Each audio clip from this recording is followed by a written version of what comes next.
here at Yahoo Sports Radio Network, Scorcho and Shooter, and we are honored.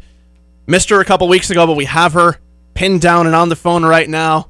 Invicta FC Bantamweight champion, Lauren Murphy, joining us. Lauren, thank you so much for being on today. Hey, no problem. Thanks for having me. We're very honored to have you, and we'll start right off with the interview. First question I have, it's one I always like to ask new champions. Where is the belt right now? That's awesome. Yeah, right now it is up on my mantle above my fireplace with my other two belts, my other two MMA championship belts. But yeah, I've crammed them under beds before, like when I stayed at friends' houses and stuff, and like I had it in my backpack to go through the airport security, and they wanted to pull it out and play with it and take a look at it. Did it set off like the metal detector at the TSA line, or? Yeah, well, they just, like, they couldn't see anything through it, so they weren't sure if I had a bomb underneath it, or, like, I don't know, it was, like, arsenic or something, but I was all beat up, you know what I mean? I had, like, a black eye, and my lip was all fat, and, like, I had a cut under one of my eyes, and the guy was like, oh, my God, what did the other girl look like? He knew I had won, but, man. Now, of course, the other girl in the fight was Mariam Nakamoto, in which you guys had a great bout, went 4 rounds. First 2 rounds, Mariam was really pouring on the pressure hard, throwing in a lot of good leg kicks, getting some good exchanges in the stand-up.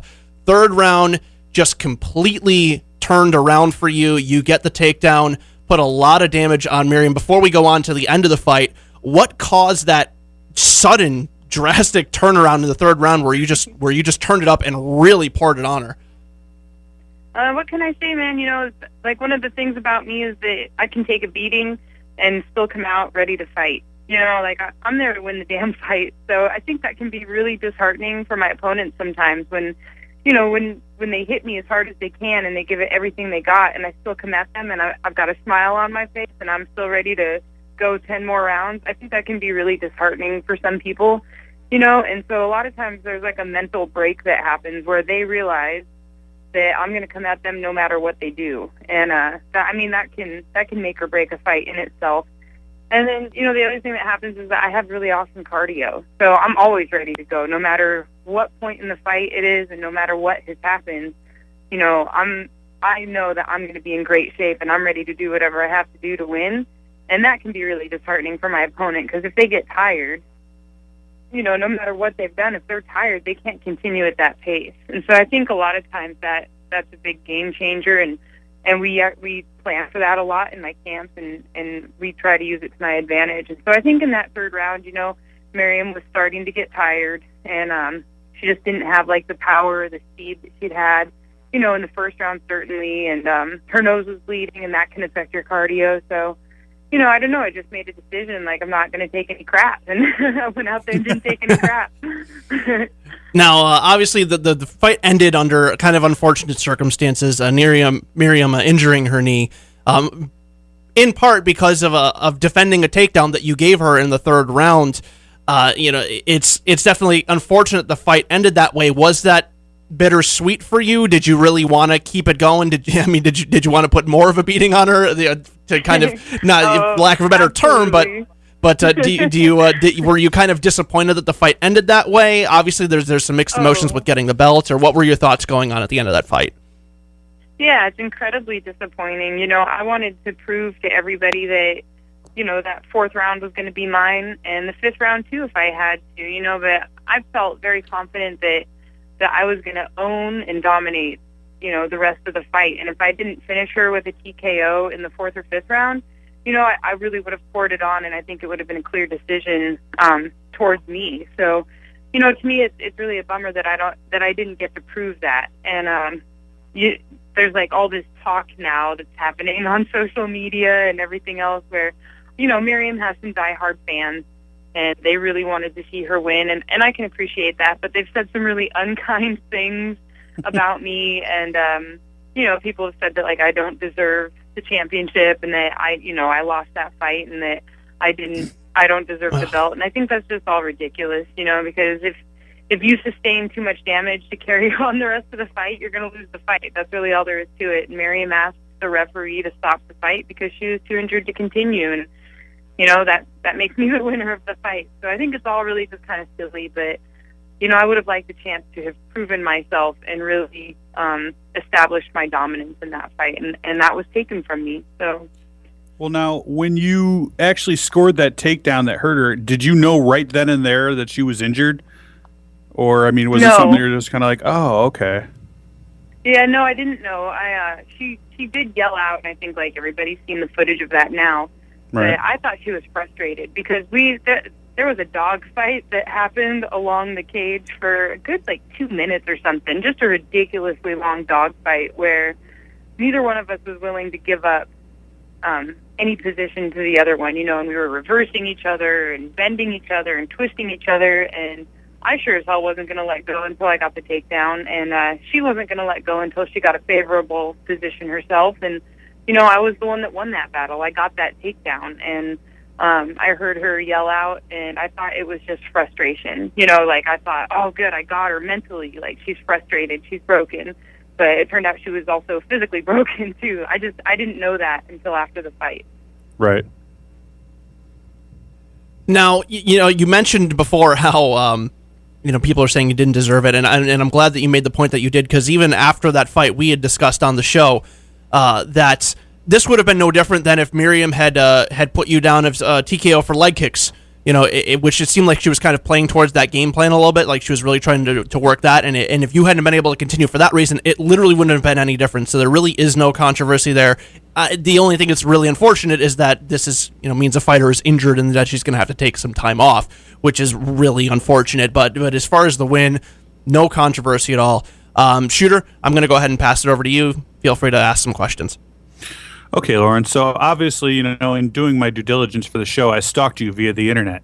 And anyway, what I read that really interested me was that you were taking your son to martial arts, and that's kind of where you got the bug. Yeah. You want to expound on that? Because then from there you went on, you didn't have any amateur fights, and you just jumped right into a professional fight, which is damn near unheard of for someone at your level to have ascended from that and gone all the way up. So I'm shocked and impressed. Yeah, I actually think kudos. well, thank you, but it was really out of stupidity that all that happened. So that was really dumb luck. It certainly wasn't my plan, but I think I'm kind of the last of a dying breed as far as females that can get away with not having an amateur career. You really don't hear about it anymore, and at this point in women's MMA, it's not a good idea. But when I started a couple of years ago, female mixed martial arts just wasn't as big back then as it is now, and it's really blown up. Obviously in the last 2 years, but 3 years ago, you could really get away with that because there wasn't much competition in a centralized place. There were some really good females out there, but they were fighting out of their weight class sometimes, or they couldn't get good competition. Just those knockdown, drag-out wars that we've seen in Invicta and in the UFC a couple times. They rarely happened between females. At that point in time, and when they did, there was nobody really around to see them because nobody knew about the weight classes and who the really good females were out there. So anyway, I took my kid to a mixed martial arts or to a jiu-jitsu school, and I didn't even know what jiu-jitsu was. I didn't know that it was ground fighting. I couldn't have told you the difference between jiu-jitsu and karate. I just wanted him to have ab martial art, and it was the one that I picked out of the phone book, and we went. And I was kind of well, if I'm going to make you do it, I'll do it. So I got on the mat, and I just loved it. I don't know. People were like, oh my God, you're so strong, and I just liked the trickery of it. I liked the chess match that happens on a mat. I liked that there was always so much more to learn. But mostly it's I like the idea of jiu-jitsu where the smaller guy can be in an advantage, over a larger opponent, and that you have to use your brain to really be good. I like that it's a smart man's game. So you had no martial arts, nothing, no wrestling, nothing coming up. You literally that day you walked in with your son was the first experience you had towards any martial arts at all? I've never played a sport in my life. That's ridiculous. Before I walked into that gym. Yeah, never played a sport ever. You are... This is movie material. You are superhuman.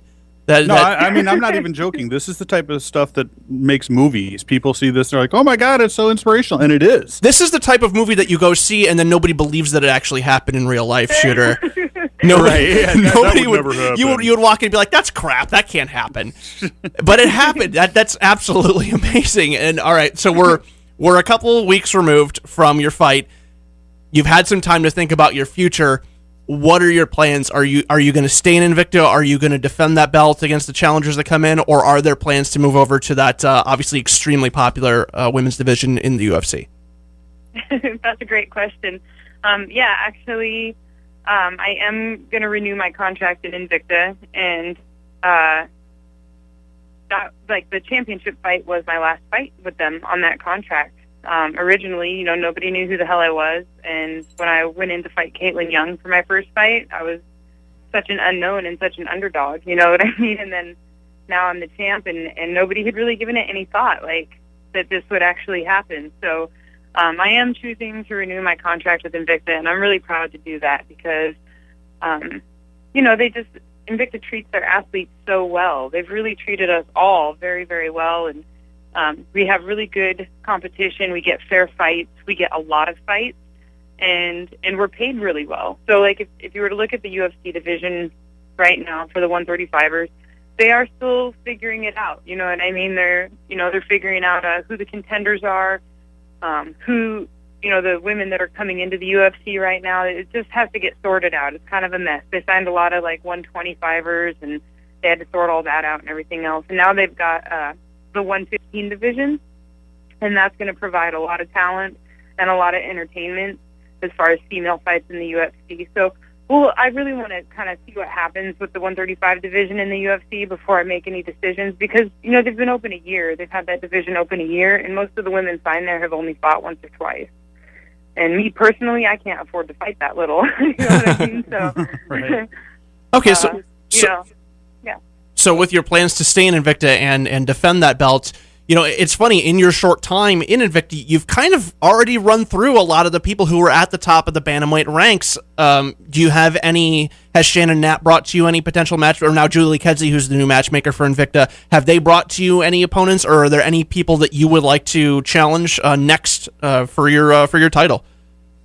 No, we haven't discussed it yet, and that take several weeks before it's even brought up because I know that they're busy ladies and they have the entire promotion they have to look over, and it being that I just won that belt, I think they're probably I'm assuming that they're going to have a contendership fight to kind of vet out who would fight me for the belt next. You know what I mean? So they have to do that first, and then I think we'll start talking about when the first title defense would happen. But certainly, in my opinion, I earned the shit out of that belt. Somebody else is going to have to earn it, they're going to have a contendership fight and sort out, who the best fighter is coming up next. So that's pretty exciting. As far as, do I want to fight anybody? The only person I ever really think about in fight camp and stuff is myself. I just really always want to be able to, look at each of my fights and say, wow, I made so much improvement that when I went into this fight with Mariam, I just kept telling myself, okay, the fighter I am today could just beat the hell out of the fighter that I was 3 months ago, and that's what's super important to me, really, is, you got to keep it in mind. I came into the sport to have a lot of fun and to challenge myself, and so that's what I want to do all the time is just focus really on me. I'm just a big self-centered prick sometimes. I just really try to focus on me. All right, and the final question we have for you, something we've got to ask this Saturday. Very big fight between Ronda Rousey and Miesha Tate. Who do you got? Oh, man. I do. I actually really like both those women, which is kind of surprising, but I like them both for different reasons. I think it's going to be closer than it was last time. I think Miesha will do a better job, but I still think Ronda's going to get her. All right. Lauren, thank you so much for joining us on the show today. It's been a pleasure, and we hope to have you back soon. Hey, thanks for having me, guys. Thank you very much. Take care. Absolutely. Have a good one. All right. Bye-bye.